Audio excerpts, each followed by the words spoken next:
تو سورہ انفال کی تقریباً آیات کریمہ میں اللہ تعالیٰ نے جنگ بدر کا واقعہ بیان کیا، اور اس سلسلے میں چند باتیں اس سے پہلے بھی ہم نے آپ کو بیان کی ہے۔ یعنی اللہ کے نبی مدینہ تشریف لانے کے بعد آپ پر جنگ کا حکم نازل ہوا، تو سب سے پہلی جنگ سن 2 ہجری میں مسلمان اور کفار کے درمیان جو بدر کے مقام پر لڑی گئی اسی کو جنگ بدر کہا جاتا ہے۔ یہ وہ عظیم جنگ ہے جو اسلام کی پہلی جنگ ہے۔ 10ویں پارے میں آج جو آیات کریمہ پڑھی گئی، اللہ نے اس دن کو یوم الفرقان کہا اور یوم التقى الجمعان کہا۔ بڑا عظیم دن تھا وہ بدر کا دن۔ اللہ نے اسی دن فرشتوں کو آسمان سے نازل کیا۔ اللہ نے اس صورت میں کہا فَلَمْ تَقْتُلُوهُمْ وَلَكِنَّ اللَّهَ قَتَلَهُمْ، کہ صحابہ اکرام میں سے بعض ایک کافر کو مارنا چاہتے تھے، آپ کی تلوار آگے بڑھنے سے پہلے ہی اس کا سر ٹک کر نیچے گر جایا کرتا تھا۔ یہ کون مار رہے تھے؟ یہ فرشتے مار رہے تھے۔ ایک واقعہ میں آپ کے حوالے کرتا ہوں، دیکھیے گا، صحیح مسلم کی حدیث سے۔ ایک انصاری صحابی ایک مشرک کا پیچھا کر رہے تھے اپنی سواری پہ بیٹھ کر، اور وہ مشرک اپنی سواری پہ بیٹھ کر دوڑ لگا رہا تھا اور یہ اس کا پیچھا کر رہے تھے۔ وہ صحابی رسول فرماتے ہیں میں اس مشرک کا پیچھا کر رہا تھا، صحیح مسلم کی حدیث ہے، میں نے اوپر سے ایک کوڑا برسانے کی آواز میں نے سنی، گویا کہ کوئی بندہ اوپر سے اس مشرک کو کوڑے سے مار رہا ہے، اور میں نے جب اپنی نگاہ کو بلند کیا تو گویا کہ ایک گھوڑ سوار ہے جو یہ کہہ رہا ہے اپنے گھوڑے کو اے حیزوم اے حیزوم آگے بڑھتا جا آگے بڑھتا جا۔ تھوڑی ہی دیر جب مشرک آگے بڑھا تو وہ اپنی سواری سے نیچے گر گیا، اور جب میں نے دیکھا تو اس کے چہرے پر کوڑے کے نشان تھے، اس کا چہرہ زخم سے چور ہو چکا تھا۔ میں اللہ کے نبی کی خدمت میں دوڑتا ہوا آیا اور میں نے یہ واقعہ بیان کیا تو اللہ کے نبی نے فرمایا کہ تیسرے آسمان سے فرشتے نازل ہوئے تھے، اور حیزوم کے بارے میں امام نووی رحمۃ اللہ علیہ فرماتے وہ اس فرشتے کے گھوڑے کا نام تھا، جس گھوڑے کو فرشتے پکڑے ہوئے تھے اس گھوڑے کا نام حیزوم تھا، اور اسی فرشتے نے اس مشرک کے چہرے پر کوڑا مارا جس کی وجہ سے مشرک سواری سے نیچے گر گیا۔ ایک اور واقعہ علماء نے لکھا ہے، مسند احمد کی حدیث ہے، عباس بن عبد المطلب جنگ بدر میں ابھی حالت کفر میں تھے، وہ بعد میں اسلام قبول کرتے ہیں، اللہ کے نبی کے بڑے عظیم چچا ابھی حالت کفر میں ہوتے ہیں۔ ایک پست قد صحابی، اس حدیث کے الفاظ میں آتے ہیں ایک ایسے صحابی جو پست قد تھے، وہ عباس بن عبد المطلب کو پکڑتے ہوئے گرفتار کرتے ہوئے جنگ بدر میں اللہ کے نبی کے پاس لاتے ہیں۔ عباس نے کہا رضی اللہ عنہ جو ابھی حالت کفر میں تھے، انہوں نے اپنے بھتیجے سے کہا کہ اے محمد اس نے مجھے گرفتار نہیں کیا ہے، مجھے جس نے گرفتار کیا تھا وہ بڑا خوبصورت تھا اور ایک سفید گھوڑے پہ سوار تھا، اور وہ بندہ مجھے یہاں نظر نہیں آ رہا ہے۔ اللہ کے نبی سے اس صحابی رسول نے کہا نہیں اللہ کے نبی میں نے اسے گرفتار کیا ہے، تو اللہ کے نبی نے کہا اب خاموش رہیے گا، اللہ تعالیٰ نے ایک معزز فرشتے سے تمہاری مدد فرمائی ہے۔ واقعی عباس بن عبد المطلب کو جنہوں نے گرفتار کیا تھا وہ صحابی رسول نہیں تھے بلکہ ایک معزز فرشتے تھے۔ تو اس سے معلوم ہوا اس جنگ میں اللہ تعالیٰ نے فرشتوں کے ذریعے مسلمانوں کی مدد فرمائی۔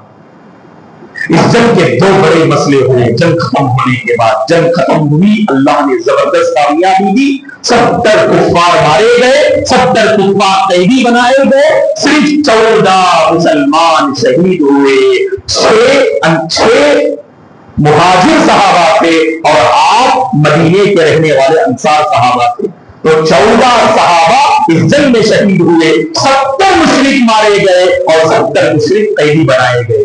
جنگ ختم ہوئی، 2 بڑے مسئلے آ گئے، 2 بڑے مسئلے آ گئے۔ پہلا مسئلہ کیا تھا؟ مال غنیمت کے بارے میں۔ جنگ ختم ہونے کے بعد ان کفار مشرکین کا بہت سارا مال میدان میں موجود تھا، اب اس مال کا کیا کیا جائے؟ یہ حکم تو نازل ہو چکا تھا کہ مال غنیمت اس امت کے لیے حلال کر دیا اللہ تعالیٰ نے، جب جبکہ پچھلی شریعت میں مال غنیمت کو اللہ نے حرام کیا تھا. جنگ ختم ہونے کے بعد مسلمان اپنا مال میدان میں لا کر رکھتے تھے, آسمان سے آگ آتی اور اس آگ کو اس مال کو کھا کر ختم کر دیتی. مال غنیمت مسلمانوں کے حرام تھا, لیکن اس امت کے لیے اللہ نے اس مال غنیمت کو حلال کر دیا. اب مال غنیمت کے ساتھ کیا کیا جائے؟ صحابہ میں تھوڑا سا اختلاف ہو گیا.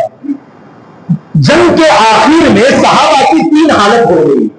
صحابہ میں سے بعض وہ تھے جو مشرکین کو بھگا رہے تھے, بعض صحابہ میدان بدر سے, اور بعض صحابہ میدان بدر میں مال کو جمع کر رہے تھے, اور بعض صحابہ جو تیسرے تھے وہ اللہ کے نبی کو اپنی حفاظت میں لے رہے تھے تاکہ کوئی مشرک اللہ کے نبی پہ حملہ نہ کر دے. سمجھ میں آ رہی بات کہ صحابہ 3 حصے میں بڑھ گئے. بعض صحابہ مشرکین کا پیچھا کرتے ہوئے انہیں میدان بدر سے بھگا رہے تھے, اور بعض صحابہ مال جمع کر رہے تھے, اور بعض صحابہ اللہ کے نبی کی حفاظت کر رہے تھے. اب جب جنگ ختم ہو گئی تو ان صحابہ میں اختلاف ہو گیا. جن صحابہ نے اللہ کے نبی کی حفاظت کی انہوں نے کہا ہم زیادہ مستحق ہیں اس مال کے کیونکہ ہم نے نبی کی حفاظت کی ہے, اور بعض صحابہ نے کہا ہم زیادہ مستحق ہیں کیونکہ ہم نے مال کو جمع کیا, اور بعض صحابہ نے کہا ہم زیادہ مستحق ہیں کیونکہ مشرکین کو ہم نے مار بھگایا. ایسے آپس میں یہ لوگ بحث کر رہے تھے. اللہ تعالیٰ نے سورہ انفال کو نازل کیا, یسألونک عن الانفال قل الانفال للہ والرسول فاتقوا اللہ واصلحوا ذات بینکم واطیعوا اللہ ورسولہ ان کنتم مؤمنین. اللہ تعالیٰ نے اس سورت کی ابتدائی آیات میں کہا اے نبی یہ آپ سے مال غنیمت کے بارے میں پوچھ رہے, آپ ان سے کہہ دیجیے گا یہ مال غنیمت اللہ کے لیے ہے اور اس کے رسول کے لیے. اور پھر اس کے بعد والی آیات میں کہا وَاعْلَمُوا أَنَّمَا غَنِمْتُم مِّن شَيْءٍ فَأَنَّ لِلَّهِ خُمُسَهُ وَلِلرَّسُولِ وَذِي الْقُرْبَىٰ وَالْيَتَامَىٰ وَالْمَسَاكِينِ وَفِي السَّبِيلِ. اللہ نے کہا مال غنیمت کا جو 5واں حصہ ہے وہ حصہ اللہ اور اس کے رسول کے لیے, اور باقی حصے مجاہدین میں تقسیم فرمائیں گے. اللہ کے نبی نے اس کے بعد مجاہدین جو وہاں موجود تھے, جنہوں نے وہاں محنت کی, جنگ کی, اپنی طاقت کا مظاہرہ کیا, ان کے درجے کے حساب سے اللہ نے برابر اس مال کو تقسیم فرمایا. تو الحمدللہ مال غنیمت کا مسئلہ حل ہو گیا. ایک اور مسئلہ آیا کہ قیدیوں کے ساتھ کیا کیا جائے. 70 قیدی کو لے کے جا رہے ہیں, اب کیا کرنا ان قیدیوں کے ساتھ؟ صحابہ سے آپ نے مشورہ لیا. حضرت عمر نے کہا رضی اللہ عنہ نے 70 کو بھی ختم کر دیں گے. یہ 70 کے 70 کفر کے سو بنے ہیں جنہوں نے مکی زندگی میں ہمیں بہت پریشان کیا. اگر آج یہ چھوڑ دیں گے تو کل یہ بہت ہمیں پریشان کریں گے. اللہ کے نبی 70 کو ختم کر دیں گے. ابو بکر رضی اللہ عنہ نرم مزاج کے تھے, انہوں نے کہا کہ نہیں اللہ کے نبی ان کو ختم نہیں کرنا, آپ ان سے تھوڑا مال لے کر چھوڑ دیجیے. اللہ کے نبی کو حضرت ابو بکر کا فیصلہ پسند آیا, رب کو عمر کا فیصلہ پسند آیا. اللہ اکبر. دیکھیے اللہ کے نبی کو حضرت ابو بکر کا فیصلہ پسند آیا اور اللہ تعالیٰ کو حضرت عمر کا فیصلہ پسند آیا. اسی لیے حضرت عمر کو کہتے ہیں سبحان اللہ کہ حضرت عمر رضی اللہ تعالیٰ عنہ وہ شخصیت ہے جن کے بہت سارے فیصلے اللہ تعالیٰ نے قرآن مجید میں نازل کیے. آپ چاہتے تھے وہ مستقل ایک موضوع ہے, انشاءاللہ کبھی ہم آپ کی خدمت میں بیان کریں گے. یہاں پر دیکھیے اللہ نے آیت نازل فرمائی ما كان لنبي ان يكون له اسرى حتى يسكن في الارض تريدون عرض الدنيا والله يريد الاخره. اللہ تعالیٰ فرماتے ہیں اس آیت کریمہ میں حضرت عمر کے مطابق اللہ تعالیٰ نے فیصلے کو نازل فرمایا, اور بہرحال حضرت ابو بکر کے مطابق اللہ کے نبی نے فیصلہ کر دیا تھا. تو لہذا مشرکین سے اللہ کے نبی نے جو مالدار تھے 4000 درہم آپ نے ان سے وصول کیے. اگر آپ قید خانے سے باہر نکلنا چاہتے ہو 4000 درہم دینا, اور جو ان میں سے تھوڑے کم حالت میں تھے آپ نے ان سے 100 اوقیہ چاندی وصول کیا, بعضوں سے 40 اوقیہ وصول کیا. الگ الگ آپ نے لوگوں سے وصول کیا, جیسے ان کی حالت تھی ویسے آپ نے وصول کیا. بعض ایسے مشرک تھے تو پیسے دے نہیں سکتے تھے لیکن پڑھنا لکھنا جانتے تھے. ایجوکیشن کی اہمیت دیکھو, تعلیم کی اہمیت دیکھو. اللہ کے نبی نے ان مشرکین سے کہا جو فدیہ دے نہیں سکتے، جو پیسہ دے نہیں سکتے لیکن پڑھنا لکھنا جانتے تھے، آپ نے ان سے کہا کہ انصار کے بچوں کو پڑھنا لکھنا سکھا دو، یہی تمہارا فدیہ ہے، پڑھنا لکھنا سکھا دو، اس کے بعد تم آزاد ہو جاؤ گے۔ اللہ کے نبی کے ایک داماد بھی قیدی تھے، جو بڑے داماد تھے اللہ کے نبی کے، ابو العاص، وہ بھی قیدی تھے۔ تو آپ کی بیٹی زینب رضی اللہ عنہا نے اپنے شوہر کی خاطر وہ فدیہ دے کر بھیجتے ہیں۔ کیا فدیہ دے کر بھیجتے؟ اپنا ہار فدیہ دے کر بھیجتے، اور یہ ہار مائے خدیجہ کا ہار تھا۔ جب اللہ کے نبی کی نظر اس ہار پہ پڑی تو مائے خدیجہ آپ کو یاد آ گئی، مائے خدیجہ آپ کو یاد آ گئی، اور آپ کی آنکھیں نم ہو گئی اس ہار کو دیکھنے کے بعد۔ اور اللہ کے نبی کے صحابہ نے اس منظر کو دیکھا تو آگے بڑھ کر اللہ کے نبی سے اپیل کیا، اے اللہ کے نبی، ہم آپ سے گزارش کرتے ہیں جو داماد ہے ابو العاص، انہیں یہ ہار لیے بغیر آپ آزاد کر دیجئے گا، یہ ہار بیٹی زینب کے حوالے کر دیجئے گا۔ صحابہ کے یہ معاملے کو اللہ کے نبی قبول کرتے، اور داماد ابو العاص کو جو بھی حالت کفر میں ہوتے ہیں آپ انہیں آزاد کر دیتے ہیں۔ جو ہار حضرت زینب نے دیا تھا وہ کو آپ واپس کر دیتے ہیں۔ تو قیدیوں کے ساتھ اللہ کے نبی نے معاملہ کیا دوستو۔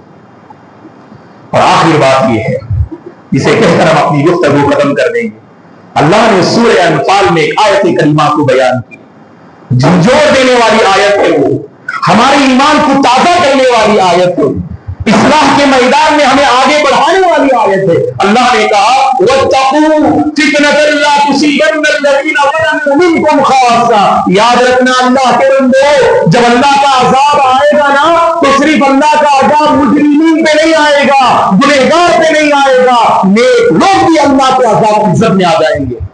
یہ کون نیک لوگ ہیں؟ جو خود نیک رہتے تھے اوروں کو نیک بنانے کی کوشش نہیں کرتے تھے۔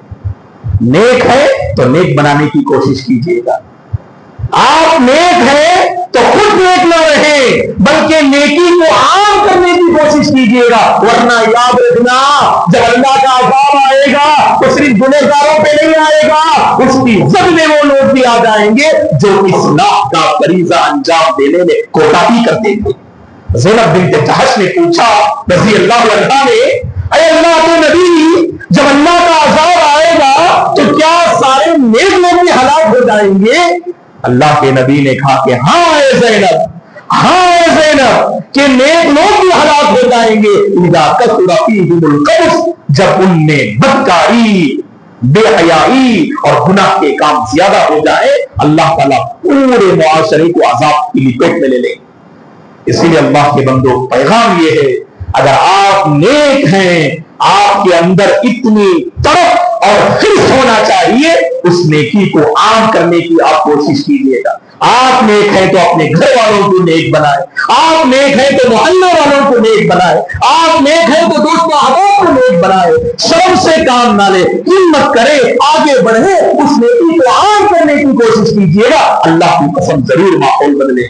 اللہ سے ہماری دعا ہے کہ پروردگار ہم سب کو اس کو منانے کی توفیق عطا فرمائے، اللہ ہماری دعاؤں کو قبول فرمائے، اللہ تبارک و تعالی ہماری دعاؤں کو قبول فرمائے، اور جو ہم تلاوت کرتے ہیں اللہ تعالی ہماری تلاوت کو بھی قبول فرمائے، ہمارے سجدوں کو قبول فرمائے، ہماری نمازوں کو قبول فرمائے، ہماری عبادات کو قبول فرمائے، ہمارے صدقہ و خیرات کو پروردگار قبول فرمائے۔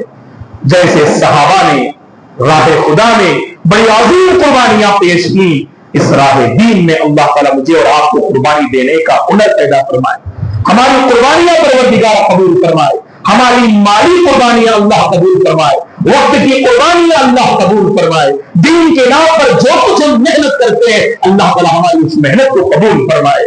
اللہ تبارک و تعالیٰ تعلیم کے میدان میں جو آگے بڑھ رہے ہیں قدم قدم پر اللہ ان کی مدد فرمائے، خاص کر جو بڑے ایگزام لکھ رہے ہیں، کالج اور اسکول کا مرحلہ طے کر رہے ہیں، اللہ تعالیٰ ان کے امتحان کے مرحلے کو ان کے ہاتھ میں آسان فرمائے۔ اللہ تعالیٰ ہمارے بچوں اور بچیوں کو، طلباء اور طالبات کو محنت کرنے کی توفیق عطا فرمائے۔ اللہ تبارک و تعالیٰ مجھے اور آپ کو خیر پہ باقی رکھے، جو خیر ہے ہم میں سے اللہ اس خیر کو عام کرنے کی توفیق عطا فرمائے، اللہ نیک لوگوں کی حفاظت فرمائے، اللہ گنہگاروں کو صبر عطا فرمائے، اللہ گنہگاروں کو توبہ کا آسان فرمائے. اللہ تبارک و تعالی اصلاح اور دعوت کا عظیم فریضہ صحیح ڈھنگ سے ادا کرنے کی توفیق عطا فرمائے.